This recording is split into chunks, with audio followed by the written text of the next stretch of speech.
Welcome to Tiki Central, Canada. Ever wonder what is in that cool, refreshing drink that you just have to have on that hot summer's day? Yeah, me too. Picture a man going on a journey beyond sight and sound. Wow, he has left society. He has entered Tiki Central with palm trees, beach sand, blue skies, and God, get me a drink now. Here are your hosts, Craig and Cam, and their wacky views and drinks, life, and maybe information?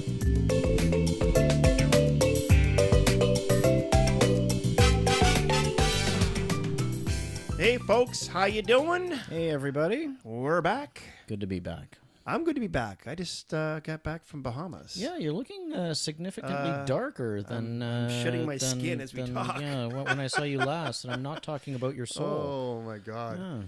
Yeah. Well, today we're going to be talking about the Bahama Mama. That's right. Well, it sounds like it's somewhat associated with the Bahamas anyway. Yeah, that's where it's from.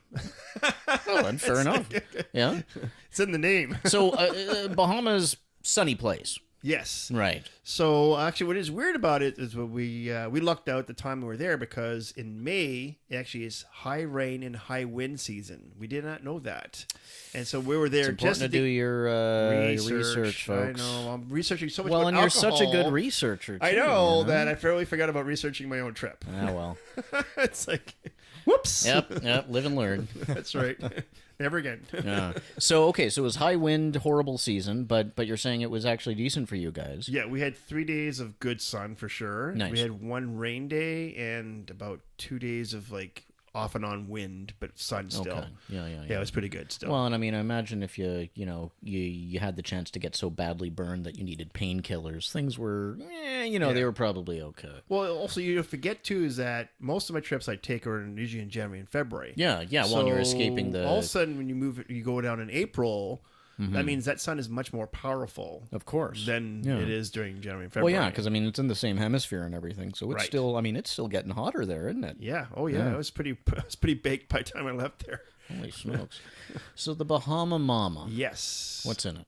Now, so the Bahama Mama is one of those cool tiki drinks. I remember we talked about this before. That has, like, if you researched it out, you Google Bahama Mama, you're going to get 20 to 30 recipes. I see. So okay. It's one of those ones that, again, just like the tiki culture we had before, we talked about the secrecy and the inconsistencies, throughout the years, that the recipes have changed over time. Right. Now, this is one of those very particular ones, actually, where the original recipe was back in Prohibition. Okay. But through time, through different decades, the recipe has changed over time. Well, I mean, sorry, timelines. Let's just go with timelines. like periods. Periods of time. So periods of time, the recipe actually has changed over time. I gotcha. Yeah, so you sort of got like a 1960s version, 1970s version. Exactly. I assume the 70s version had a lot more cocaine in it. I'm sorry, don't do cocaine, folks. Woo! Yeah. That was good. Yeah. No, so actually in 1987, they actually added Kahlua, so a coffee liqueur, to the recipe. That's relatively recent. Right? Yeah. Yeah. Now, after that, they wanted something a little more sweeter, so they went to Malibu rum in 1989. I see. Okay. Which is one of your favorites. Well, Hey! yeah. Malibu and I have got a short and simple history, and it did not. I came out the loser on that end. Yeah. Well, I know. I'm sure everyone out there is the same as you. We all have that one liquor or spirit that we just don't touch. We never go around it again because something happened when we were younger. Yeah. The only problem is that when Malibu's the one, it also means that you kind of tend to run away when you smell sunscreen. And I am a pasty man. So, poor guy. Yeah, no, muffin. You wouldn't do too well in the Caribbean. No, I certainly wouldn't. No. Yeah. No, if I'm going to be somewhere hot, I need to have a nice, thick, safe layer of pollution above my head to protect me from the burning rays of the sun. Well, that sounds pleasant. Jeez. Yep. Now, the other time also, too, is in 1994, Bacardi 151 was actually added to the recipe. Oh, that'll add a punch. It's like, I think what it was is that, it's too sweet with the Malibu rum, so let's just give it a bit of a kick. Sure. That's exactly what it was. Right. So now the original recipe, like I said, I researched it out, and there's like several different recipes I came across. And the one from Prohibition time, when it was created in the Bahamas, had light rum had 1 ounce of that, 1 ounce of golden rum, 1 ounce of cream de coconut, which we talked about before. You can get that at a coffee shop or whatever. Sure. Orange juice, 2 ounces, 2 ounces of pineapple juice, and a splash of grenadine. Wow. Because the grenadine kind of gives it that color, right? Sure. That's a big drink. Talked about. Yeah. So that actually will fill a hurricane glass. Hurricane glass. I mean, Yes. it's fitting for a drink from the Bahamas. I feel like being in the Caribbean and what with all the hurricanes they get. But what is a hurricane glass for the non-expert? A hurricane glass is that tall glass you always just see at the bar, of about 16 to 18 ounces in size. Okay. And it's got hips. It's got curves. I see. Like a woman, right? Like curves. Ooh, yeah. Hachi. Yeah. So Okay. So I gotcha. I've seen those before. yes. Oh. So with this drink, you've got a mixture of alcohols and you've got juices, like fruit juices as well. So Yes. if I recall correctly, Yes, you do. that means it should be shaken, correct? Exactly. Hey, see, Excellent. bartender. Yeah. Yeah, so the reason why you want to shake it, and we've always explained before in the past, is that you want to do is take all those juices, especially the cream of coconut as well, and infuse that with the rum. Well, yeah, because I imagine the cream of coconut's fairly thick. It's very thick. Yeah. So is the grenadine. So if you actually just Okay. pour those Well, yeah, into a a lot of glass, sugar. right, the grenadine will go to the bottom, the cream of coconut will go right behind that. Sure. And it's just going to be layers, and it's not going to taste the same. So if you shake it up, you're actually infusing it and giving it that consistency throughout the entire glass. Gotcha. Exactly. So I have to admit, though, that Bahama Mama, I like the name. There's a little Yes. bit of, rhyming or alliteration in there. No, it's not alliteration. I'm not sure what it is, but it's got a nice ring to How many it. of you had? Oy vey. But where did that terminology come from? Okay, so the origin of the drink, like I said, there's no actual defined person that's like we've had in the past where it's like that person invented it in this year. It's kind of vague exactly when it was created. Prohibition time is when it looks like it was made in the Bahamas. I see. Now the name of the drink and how it came about though is pretty well refined, and that actually is defined by the song called Bahama Mama, which was created in 1932 by Jack Mason's orchestra. Never heard of them. Now, another band that has also a Bahama Mama song is the Boney M. Ah, Boney M. No, I Boney certainly M, know right? Boney M. Yeah. Rasputin, hey, Rasputin. Oh, yeah. And Daddy Cool. That's right. Live on radio, we are here now. good stuff. Yeah. Never Yes. get too much Boney M. No. So that's where the title came from, Bahama Mama, the song, 1932. Okay. And like I said, it was made during the Prohibition time. I see. Yes. I see. Oh, very cool. One of the things you were mentioning earlier was that there tend to be a lot of American tourists in the Bahamas. Yeah, so while I was there, I was very surprised at the ratio. There was a lot of Americans, especially from Florida. Okay. And the funny thing, and this is kind of a funny story. So, we go to one of those like shows and evenings they have at the resort. Sure, and they're yeah. going around to the audience and saying, "Oh, so where are you from? And tell us where you're from," and blah, blah, blah. So this lady gets up and she's like, "Oh, my name is blah, blah, blah, and I'm from Florida." And he's like, "All right, folks, for the long trip that she got here." And I'm thinking like, it's not that long of a trip. It's 45 minutes. It's like What? it's like us flying to Montreal. Oh, jeepers, You know what I creepers. mean? Like there's people there from Russia or and Toronto. London, Ontario. I mean, from London, England, Spain. You know what I mean? Like Yeah, all and these over the jokers from world. Florida. Yeah. These guys are from the. Oh, let's lucky get to bums. the people from Florida. Let's Yeah. get to them. Oh, that's hilarious. So only 45 minutes from It's only Florida a 45-minute flight. So the other thing wow. too, also in my research, I found out why Bahamas is so famous is that Mr. Pablo Escobar, our drug dealer of the century, some repute, some ill repute of the century here, Yeah. used to use Good show on Bahamas. Netflix. Yeah, Narcos. exactly. Narcos. Shout out to Narcos. Hey, way to Yeah. throw it there, buddy. Here you go. Wait, When do should we get the kickbacks? I say, are we getting something from Netflix on this one? You're not included in the contract. Damn, I got scammed out of that one again. Yeah. well, So, anyways, he would actually transport because I guess the Mexican border was getting too thick for him. Sure. So he would transport his drugs actually via plane to Bahamas and then from Bahamas to plane. Florida. Okay. You see, I always picture drugs moving, and it's probably just because I watched Michael Mann's Miami Vice movie too many times, but By boat. via fast boat, go fast boats. That's right, the speedboats, Yeah, right? yeah. But okay, so they'd fly them. Fly them. And now what's really cool in the research I did is that now there's actually a part in the Bahamas. It's called the Norman Cay. That's a part of Cay. Yeah, Cay. So anyways, there's a plane there that's underwater. It's an old drug plane. Oh, you're kidding me. Yeah. Now, this plane is very large. It's probably like a B-52 kind of size. Holy smoke. So Huge. like 747 or Kind of like that jumbo size. jet. Jumbo jet. Yeah. That's actually underwater now, and you can actually Remarkable. go and dive and snorkel through the plane underwater. Oh, wow. So the mishap of a drug plane going down and crashing and burning is now an exhibit. Well, circle of life. Just out of curiosity, you think? No, there's no drugs there. Yeah. Okay. Yeah. Fair enough. So you see Cam jump on a plane. I'm going to the Bahamas, folks. See you later. I mean, it doesn't really matter what kind. It's just finders keepers. I figured. That's right. Oh, I'm sure it's all been cleaned out. Yeah. Oh no, I'm sure. So I mean, with the Bahama Mama, I mean, it's got the name of the place in it right there. Right, yes. Are the Bahamas the famous for other drinks as well? Or Right. Like, so the Bahama Mama actually is the national drink of Bahamas. Okay, good. But there are other drinks there as well. Sure. There's one that's very famous. It's called the Gumbay Smash. And it's made by, I know. I like the name. I like the name. It's made by Emily Cooper, who worked at Blue Bay Bar. Yeah. The BBB, I call it. So anyway, she worked at the Blue Bay Bar, and she created this drink. Now, in this drink, there is pineapple juice, orange juice, so pretty well the same tropical thing. Yeah. Malibu rum, which is your favorite. Yeah. And then light rum, golden rum, dark rum. So this is a very boozy drink. That's a lot of rum. Yeah, so this is like kind of like the zombie we've done before. Sure, okay. Where it's a lot more than the 2 ounces that you could actually serve at a bar. Sure. This is a very boozy drink. You're really looking at 1 or 2 max in a sitting. In a sitting, exactly, yeah. Yeah.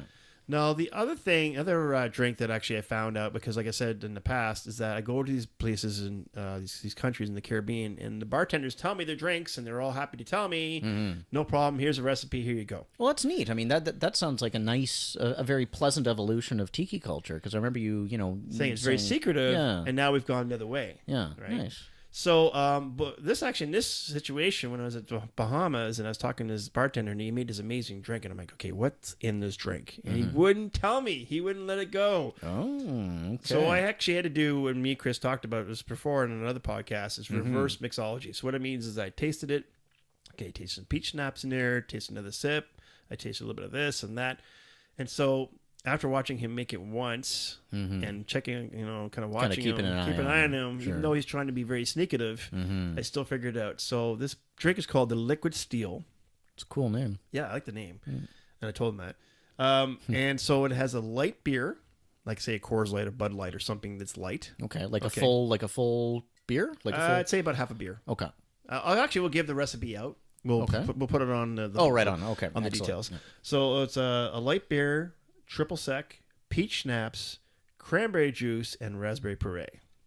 So it sounds more like sort of like a Radler. A Radler. Yeah. Exactly. Yeah. No, it sounds very tasty. I mean, it sounds very tasty. Yeah. I had 2 or 3 of those, and then I was told by the missus I was cut off. Right. I was no more. It's time for you to have a little nap. I'll have a little nap and be on my way. Yeah.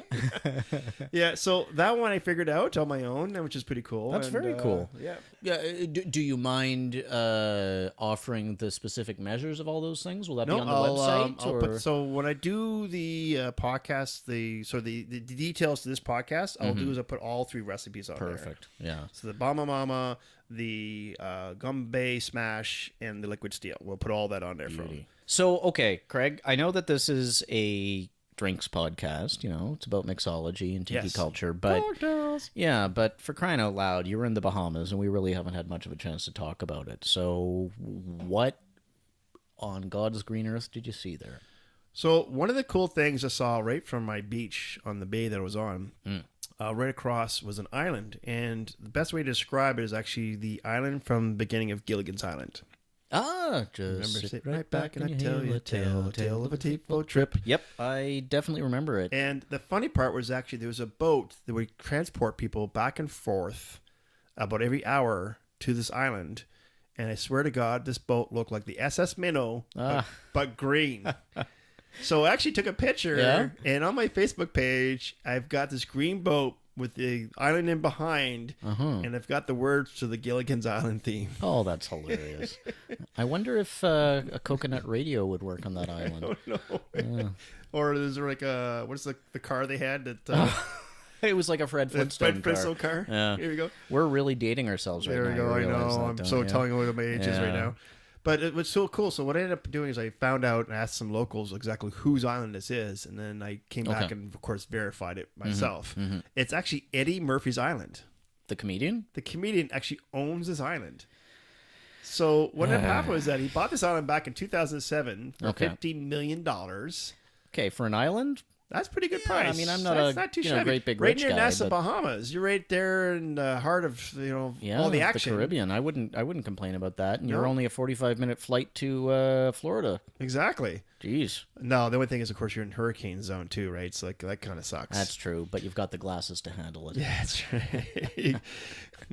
So what happened is he stayed there for a couple of years, and then he's like, you know what? I think I'm gonna go to the mainland. So he moved to the mainland, Nassau, Bahamas. Okay. Right. Okay, and actually now what he does, he rents out the island to the general public, so you can actually rent Eddie Murphy's island. I'm pretty sure it's a pretty hefty price tag. I would imagine, yeah, it's basically one rich guy loaning it out to other rich guys. But yeah, nevertheless, kind of neat. Yeah.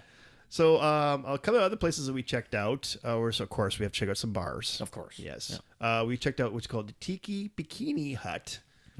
I know the title itself kind of explains. I had to keep my eyes closed the entire time. I thought you were going to say you had to wear a bikini. No. I just had to keep my eyes staring at the ceiling the entire time. Being good behavior. Happy girlfriend, happy boyfriend. That's how it goes? Yeah, I'm pretty sure. Okay.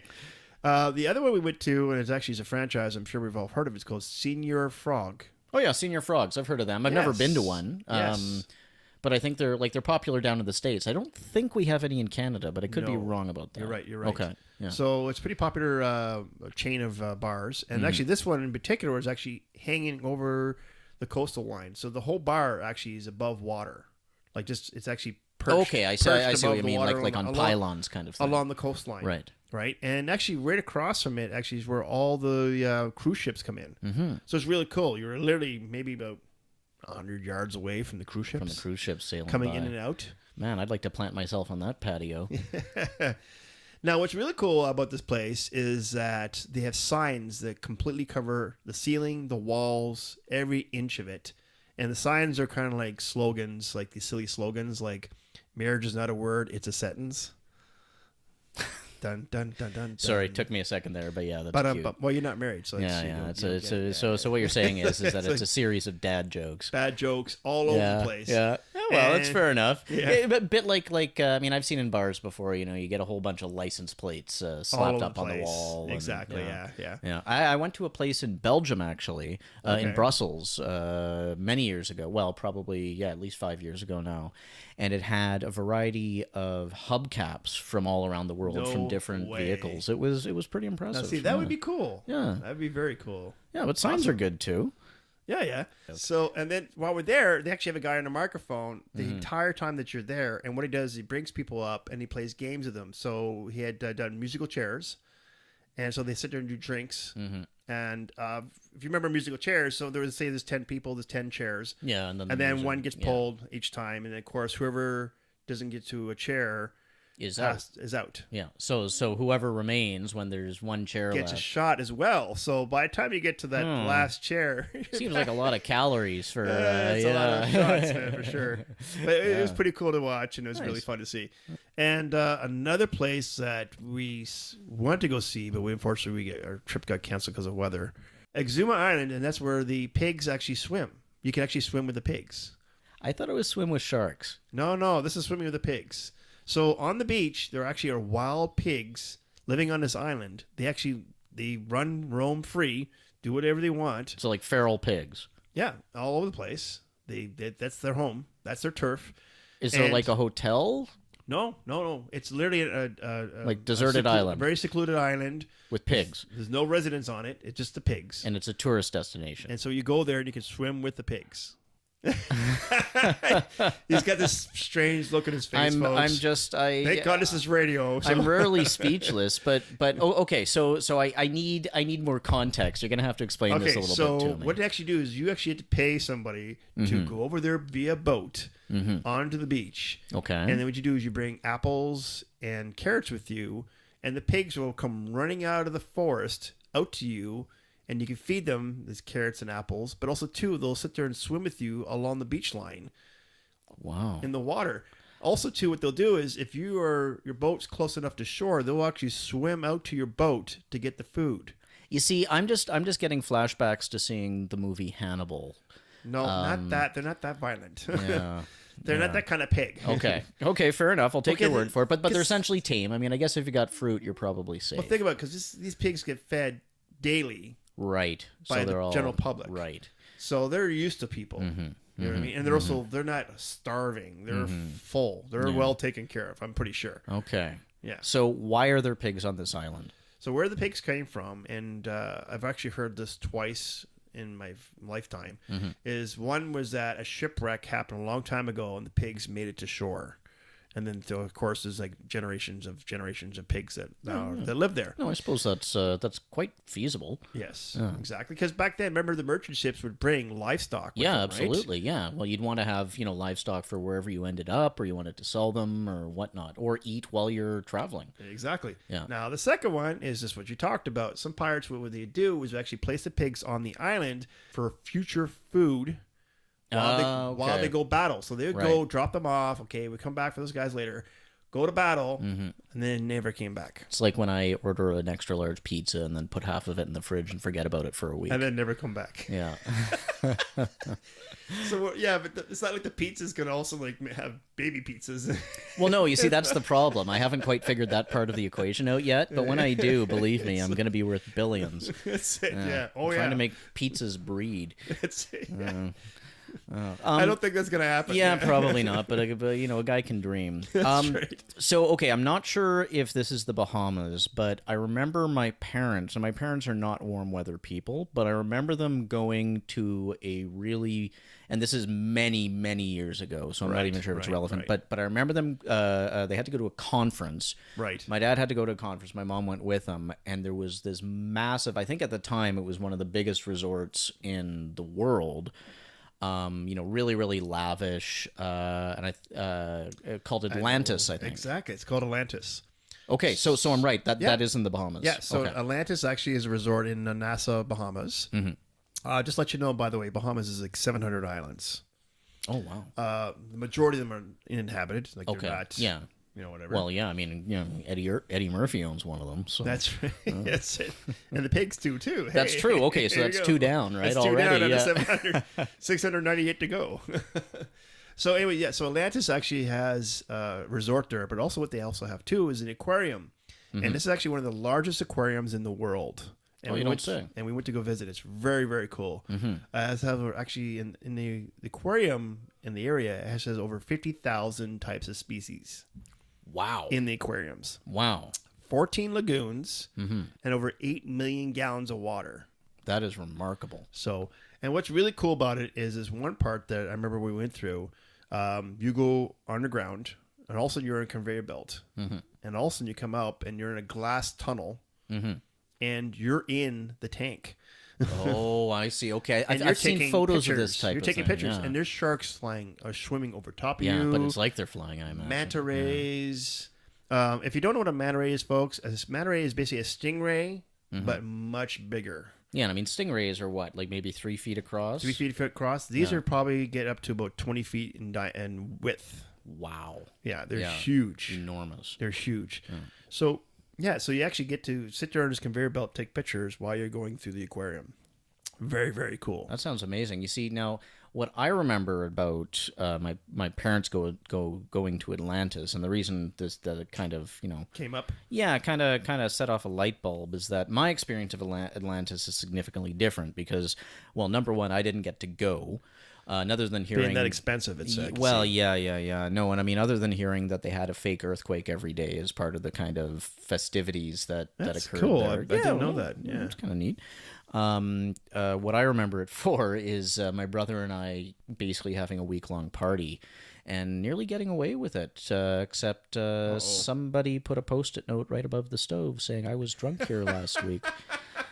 which my mom found. There you go. You're in trouble now. Yeah, that's a lesson to you kids. You will be found out. Well, the thing is, we even broke the couch and fixed it. Well, that's what I was just about to say. So when you have a big party, I remember when I used to have these house parties when my mom would go away. You look at all the large details, right? Like the broken door, the broken bookshelf. I had a broken door. Like the stuff that they're going to notice when they very first obvious walk things. in. Yeah, but you know what, though? And I had the exact same scenario. So we had this big, huge party, and one of my bathroom doors got smashed into. So we actually were able to fix it. It was able to be repairable. Mm-hmm. But she realized we had a party when she went to go put on her high heels, and there was cigarette butts and bottle caps. God. Beer caps in her high heels. I'm like, great. Yeah. So the small details you have to watch out for too. That's pretty hard to explain, right? Yeah. I mean, we've all probably seen Risky Business, right? Remember the house? He puts it back perfectly. Yeah, except for the one crack that's in the sphere. Yeah. No. So is this a cautionary tale lesson? I suppose so. Yeah. Like, don't. I mean, like in business, they often say don't sweat the little things. But when it comes to obfuscating partying from your parents, sweat the little things, kids. Not just the big things, and the little things. But I think me and you've had this conversation, and I told you what I would do is that I would have a buffer zone. So I'd have a day or two before you get your supplies. And what you do, folks, is you take all the valuables and you put them in this one room. And you lock that door and say, "This is out of zone." Like, no where one were can go you? In there. Where were you when I was doing this party? Because that would have saved me a lot of grief. And then what you do is you have 2 days after the party to I got to fix the place up, got to clean the place, spot check, everything, whatever. And that it sort of gets you out of out of danger. Duly noted. Usually, again. Yeah, no, I mean you can't take all eventualities into account. No.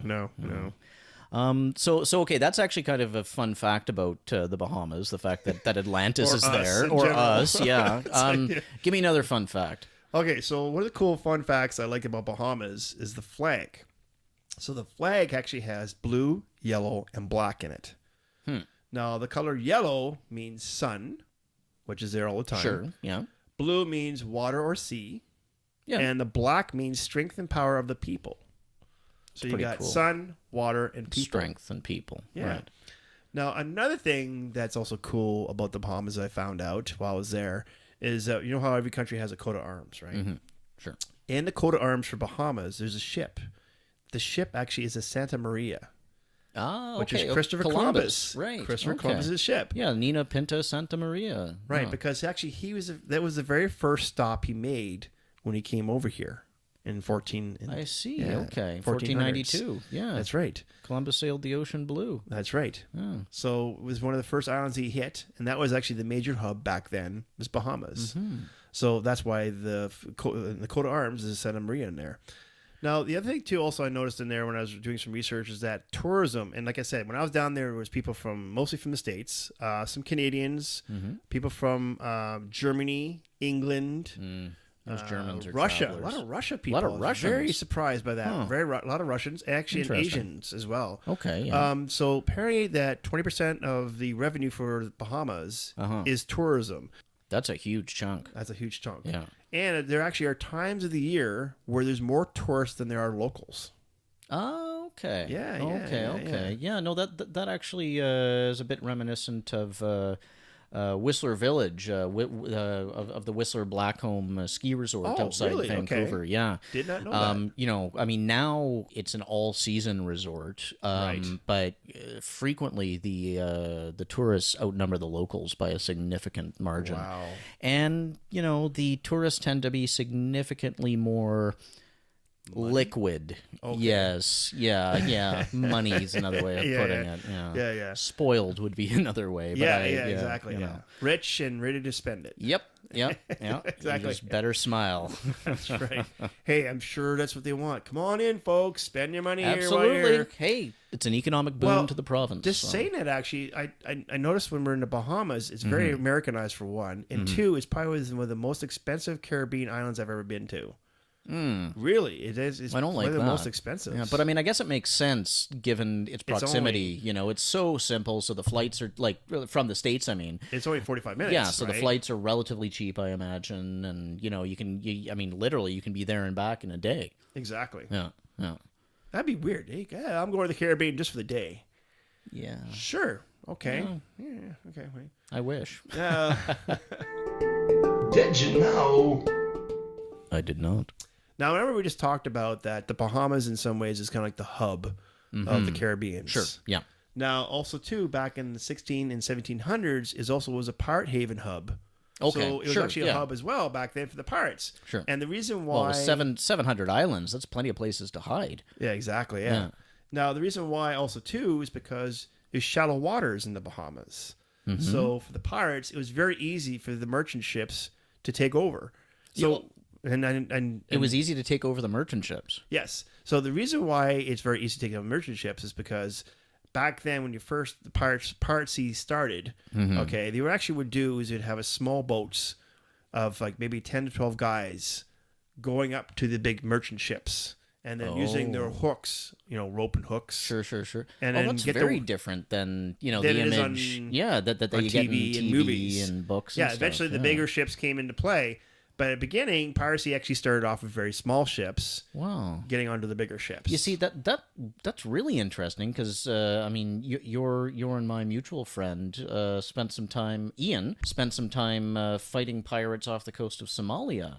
Yeah. And it was... That's exactly, if you look at the... and it's small boats, small maneuverable boats would come up beside these tankers and stuff. So isn't that, the more it changes, the more it stays the same. Stays the same, exactly. Yeah. And so, because of the shallow waters, it was much easier to take over the merchant ships. Now, one of the big pirates that we know back then, that was his home haven, was actually Blackbeard. Ooh. Yeah, he seems like a bit of a jerk. Yeah, he's not your next door neighbor, dude. It's like he's out for blood. Yeah, like I just feel like he wouldn't be a nice addition to the neighborhood. Between you and the gold, I'm pretty sure that he picked the gold. Now, you're saying my charming banter wouldn't get me very far? No, I suppose not. You would be a very good pirate. Yeah. Now, the word Bahama is actually in Spanish means shallow waters. Oh. Yes, it's actually pronounced Bahamar. Bahamar, yeah. Let's go with Bahamar. Yeah. So Bahamar in Spanish means shallow waters, and that's exactly what the Bahamas was shallow waters. Okay, so and absolutely, that makes it very convenient for, getting in and out, I imagine. Yeah, exactly. And like you said, it was a great place for them to hide. There's 700 islands. Yeah. And most of them are pretty well non-existent. Covered in pigs. That was it, yeah. Now, another cool fact, actually, and this one really I was very interested in, is that we all are James Bond fans. If you're all James Bond, then you'll know what I'm talking about. So the movie called Thunderball. Oh, yeah, man. Love the Tom Jones anthem to that movie. Exactly. Now, in Thunderball, there's some scenes actually underwater and actually were shot in caves on the same island that the pigs were on. Oh, really? Yeah, underwater in those caves on that island. Oh, that's pretty cool. So they shot Thunderball there. Huh. So you can imagine if we're... Well, that's convenient, right? Because in your off time, you've got pigs to swim with. Yeah, but can you imagine Sean Connery hey Sean, so how are the pigs? How are they doing? There are too many pigs. Are they calling you up on a day-to-day basis? Are you on the same Facebook page? I've signed so many autographs. I would love to ask him. So Sean, how's it like working with the pigs? I think he'd just slap you. I say, dude, I thought we were shooting a movie here. Why are there so many pigs? Yeah, it's Thunder Pig. That's what you should have called it instead, eh? Yeah. The Thunderball, Thunder Pig. Let's move on. This isn't going anywhere. I know it's going nowhere. One of the other things too is pretty cool. Actually, is just off of the NASA island. Actually, is this road. It's underwater. That there's a discussion if it's man-made or not, because what it is, it's about a half mile long, and it's stones perfectly laid out like a stone road, side by side, perfectly measured, side by side, all the way down for half a mile. So, I know there's areas off the coast of Greece and in the Mediterranean where they found sort of stuff is the assumption that this is sort of from an ancient civilization, or right? Well, they're saying it was this part of Atlantis because maybe because Atlantis resorts there is a gimmick. Legend, So what I've seen so far in most of the research is that it's not man-made, and that this is not an uncommon thing actually around the world. That there are several places where there actually is sort of these rock roads or perfectly laid stones in an order that must be man-made. Sure, okay. Right? Yeah, it gives the appearance of being man-made. Exactly. But it's actually aliens? Joking. You really want to go there? Yeah, dude? no, absolutely not. No. Anyway, Neither the is, time nor the energy. Yeah, this is only a half hour long. Actually, the road is called Damini Road. Okay, if you want to check it out. So and basically, like it's sort of theorized that it's a geological feature, basically. Exactly. Okay. Yeah. No, I've heard of. There's some caves, I think, in Scotland or off the coast of Scotland that are very, like, they're almost pixelated or almost like blocks in the game Minecraft. Yeah. And it's a cave or like various sort of features along the coastline. Oh, very cool. I think I've heard about that. Yeah. And, the legend says that these were like giants' homes or caves and this type of thing. But, in modern era, it's been determined that it's actually just that's the way the rocks form. Yeah. So, yeah. It's nature. Nature working its mysterious I tell ways, you, right? Nature's neat. Exactly. He wants to be organized. Yeah. OCCD. Yeah. Into a level of Cubert. That's it. I'm once again dating myself, folks. Oh no, here we go. No. All right, let's go on to mailbag. Okay, I think it's my turn this week. So I've got one here from Tom. Yes. And Tom says I've seen some recipes with a lot of sugar in them, sugar liqueurs. Okay. And I like the flavors. Right. But I'd like to know how to make them less sugary, less sweet. Right. So we're talking about the creams too, the creme de bananas, the creme de cocos, the creme de menthe. Sure, yeah, like those they're, kind of things, they're like right? really, really syrupy. Right. And, yeah. The sambucas and all the things like that. It's like cough syrup. Exactly, yeah. So the way you can cure this, and we talked about this before in past podcasts, is the balance.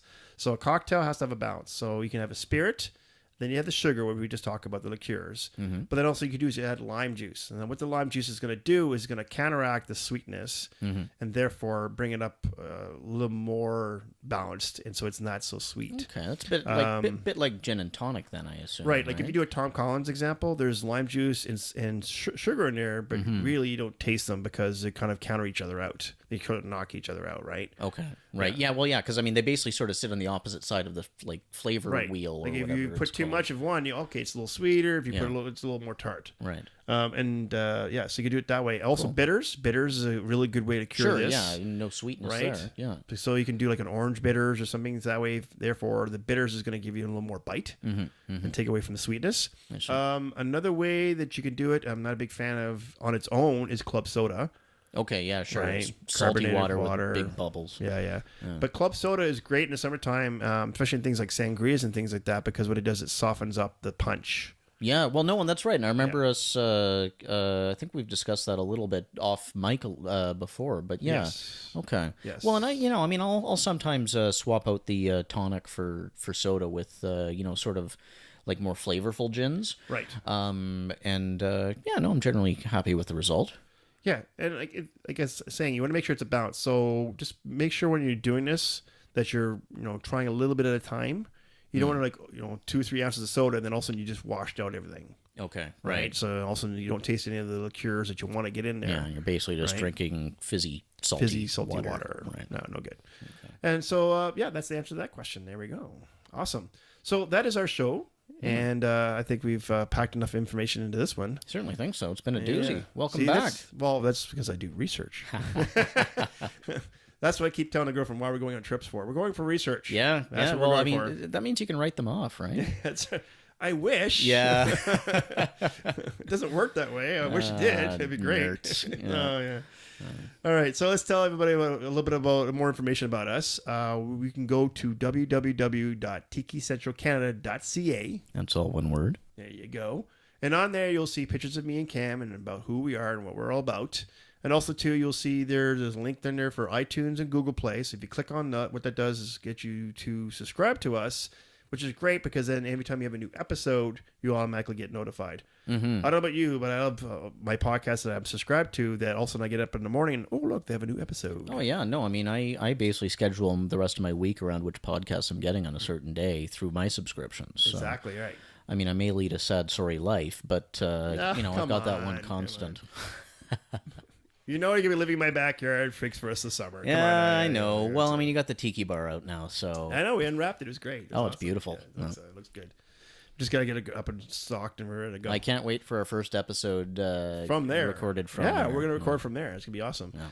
So also on too, there's every episode that we've done so far, every podcast we've done. So you can click on those. Also too, there's a blog at the bottom where you can put comments. So if you have any questions or comments that you want to give us, especially on every episode, certain episode, or just in general, you can put it there because we always love to hear comments and questions for sure. And if you know me, if I don't know the answer, I will research it out.